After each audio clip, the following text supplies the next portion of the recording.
पूरी दुनिया के अंदर जो है वो इकोनॉमी को मेजर करने के लिए एक ही तरीका है, उसका तरीका है जीडीपी।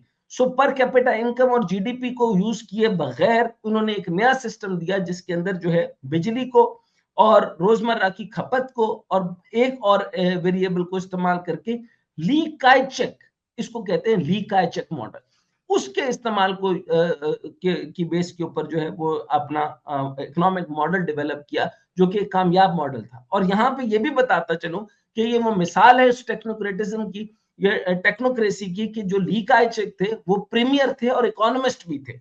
इसी तरीके से प्रेसिडेंट शी जो थे वो हाइड्रोलिक्स में पीएचडी थे, लेकिन उसके बाद उन्होंने लॉ एंड कॉन्स्टिट्यूशन के अंदर पीएचडी की ताकि मुल्क को चलाने के काबिल हो। इसी तरीके से 7 लोग जो पोलिट ब्यूरो में होते हैं उन सब ने ये काम किया।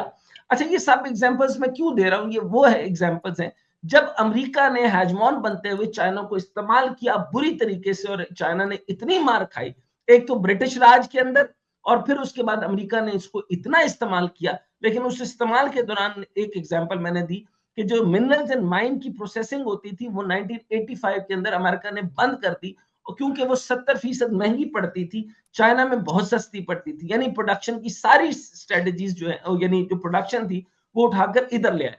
यानी इनोवेशन अमेरिका की होती थी और चाइना में प्रोडक्शन होती थी, लेकिन चाइना ने उससे सीखा। सो यहाँ पे ये जो एग्जांपल दी तो उनकी सारी डिपेंडेंसी जो थी वो चाइना पे ट्रांसफर हो गई और उनको पता भी नहीं चला।